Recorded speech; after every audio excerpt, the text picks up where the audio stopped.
Krishna. Hare Krishna. Hare Krishna. Oh, Hare Krishna. Hare Krishna. We got two esteemed guests with us. Yes, we have been joined today by Go Nitai. Nitai.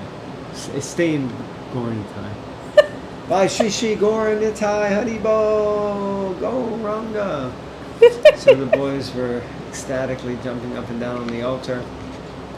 And we thought, hey, why not bring them into the focus a little bit?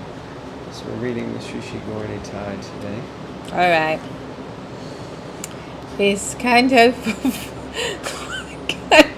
4, chapter 25, text 51. Om Namo Bhagavate Vasudevaya. Om Namo Bhagavate Vasudevaya. Om Namo Bhagavate Vasudevaya. Text 51. On the northern side was a gate named Devi. Through that gate, King Paranjan used to go with his friend Shrutadara to the place known as Uttara Panchala. Purport. The two ears are situated on the northern side and the southern side. The ear on the southern side is very strong and is always anxious to hear about sense enjoyment. The ear on the northern side, however, is used for taking initiation from the spiritual master and for gaining promotion to the spiritual sky. The right ear, or the ear on the southern side, is called Prituhu, which indicates that it is used for attaining the higher planetary systems known as Pitri Loka. But the left ear, which is known as Devahu, is utilized for hearing about even higher planetary systems, such as Mahaloka, Tapoloka, Brahmaloka, or yet even higher planets, situated in the spiritual sky. Universe, where one becomes more inclined to be permanently situated. This is explained in Bhagavad Gita, chapter 9, text 25. Yanti Deva Vrata Devan Pritrim Yanti Pitri Vrata Bhutani Yanti Bhuteja Yanti Maryajino Mepimam. Translation is, those who worship the demigods will take birth among the demigods. Those who worship ghosts and spirits will take birth among such beings. Those who worship ancestors go to the ancestors. And those who worship me will live with me. There you go. It's pretty straightforward, isn't it? If you worship Krishna, you can go back to Krishna. Or Nitai. Well, it's pretty straightforward, except this point about the right and left ear. Yeah. And I have to confess, I'm a little bewildered and confused because you think it's a typo? I don't know. I'm pretty sure you don't take initiation, and I was just then meditating on, recently Radhanath Swami was in New York and we helped set things up for him to give Brahman initiation. And the devotee sat like I'm sitting now, and Marge sat on this side, and he spoke into the right ear. Well, Jayadvaita Maharaj is in New York for a while. It might be worth sending him an email, seeing he knows about all the purports and books and stuff. Yeah. He's into all that as well. Yeah, sounds good. Because it is worth clearing up, and if we get an answer, we can let you know. Yeah. Unless you have an answer, you can let us know. Yeah, you can put it down below.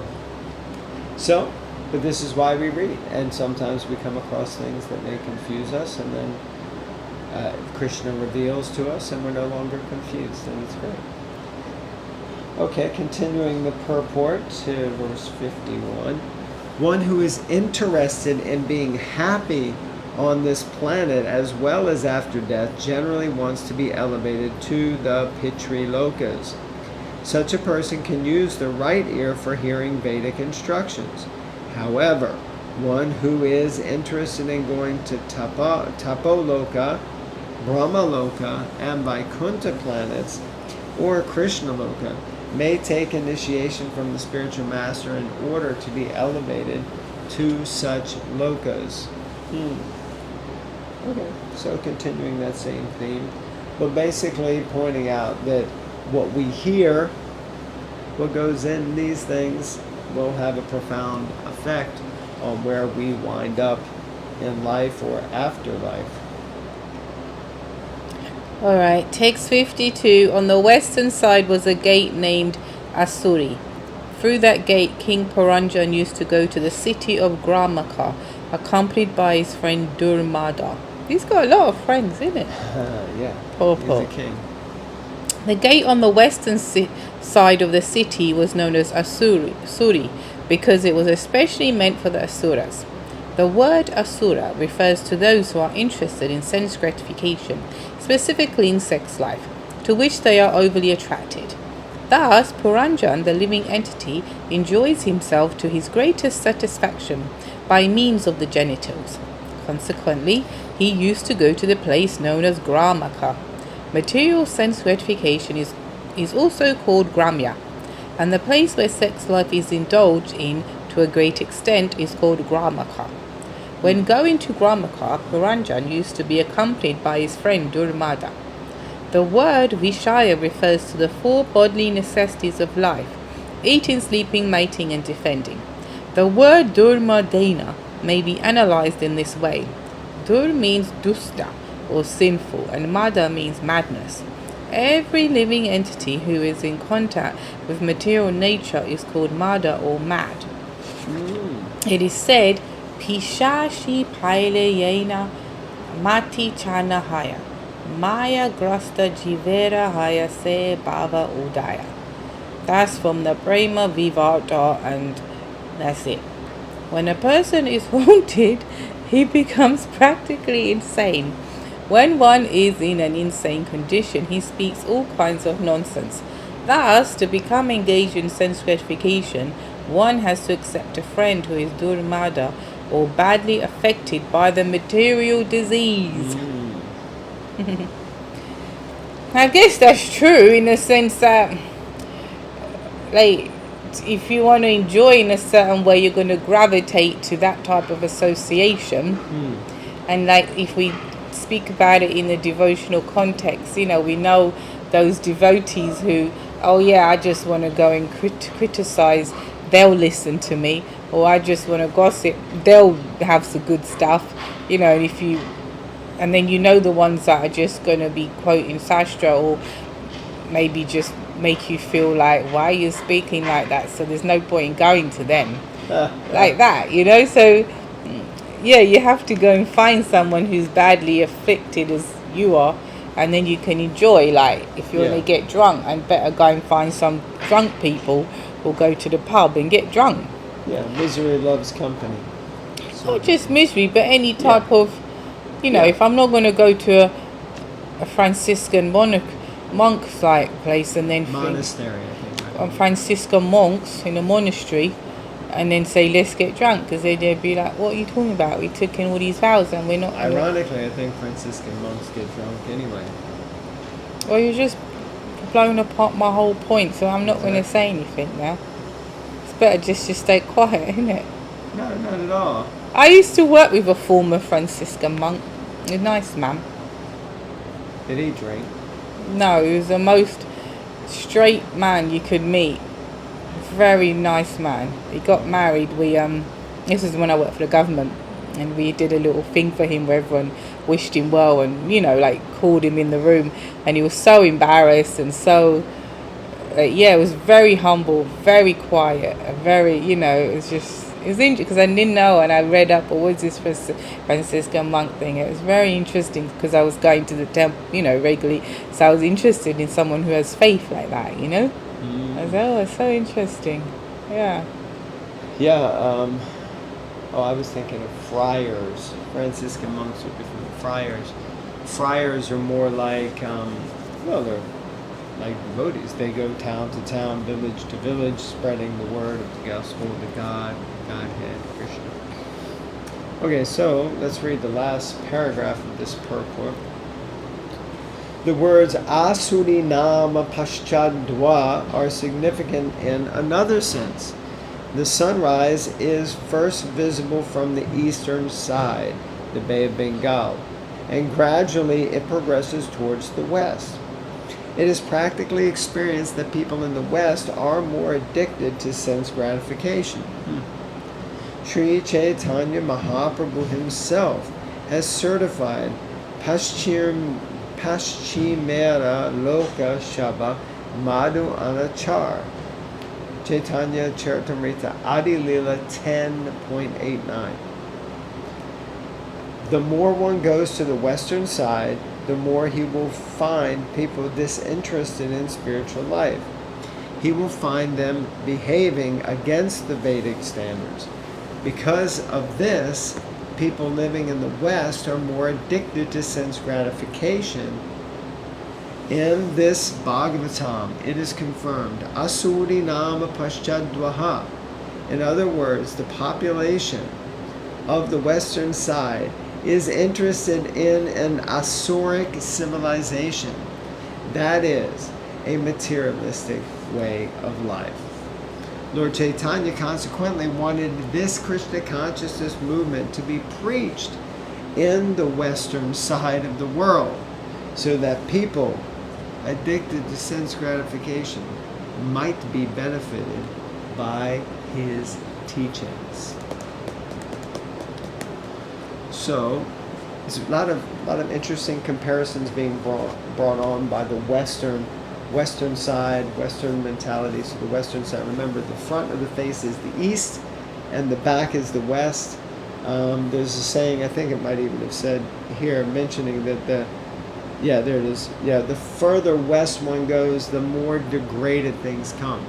So it's almost like, hypothetically, India, or that region where Krishna appeared, so many different avatars appeared, is like the area that is closest to consciousness of Krishna. So the further we go away from that, the further that we find that people are away from the absolute truth. So that was, I think, the point that really stood out to me.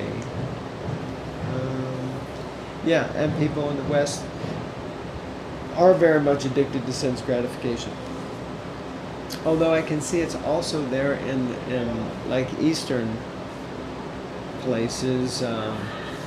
You don't get to 1 billion people in your population without some interest in some sense gratification. You know what I'm saying? So like that. Any thoughts? No. Gonna continue, or would you like to? Yeah, one more. Okay. Text 53. Another gate on the western side was known as Nirti. Puranjan used to go through this gate to the place known as Vaishasha, accompanied by his friend Lubdaka. Purport. This is a reference to the rectum. The rectum is supposed to be situated on the western side of the eyes, nose and ears. This gate is especially meant for death. When an ordinary living entity abandons his present body, he passes through the rectum. It is therefore painful. When one is called by nature to evacuate, one also experiences pain. The friend of the living entity who accompanies him through this gate is called Lubdaka, which means greed. Due to our greed, we eat unnecessarily, and such gluttony causes pain at the time of evacuation. The conclusion is that the living entity feels well if he evacuates properly. This gate is known as Nirti, or the painful gate. Wow. Well, there you go. Nirti. Yeah, that's gross, isn't it? That you leave your body through that gate. That's not very dignified, is it? It's not very... Yeah. But if you're a devotee, they say you leave through your mouth, isn't it? And your head. Well, I think it's called Brahma Rudram, which is the top of your head. But where did you see that it says that you leave through your rectum? I just read it.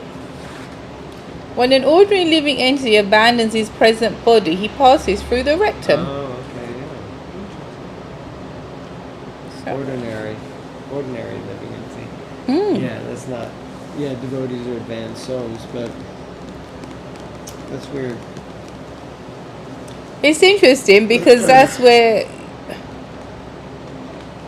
you're born from. Well, kind of. But No. Not exactly. Not the rectum. Yeah, that's true. Okay, move on. But anyway, just chant Hare Krishna and you go back to Krishna. Okay, very well. That's very nicely expressed and explained. Wonderful. There's no need to worry about all this other stuff, okay? Okay, so no need to read the Bhagavatam, no need to look at it, no need to tune into Bhagavatam by Zaima. Just chant Hare Krishna. Alright, everybody. Alright, thank you. And on that happy note, we are going to depart. Hare Krishna. Say goodbye, boys. Hare Bye.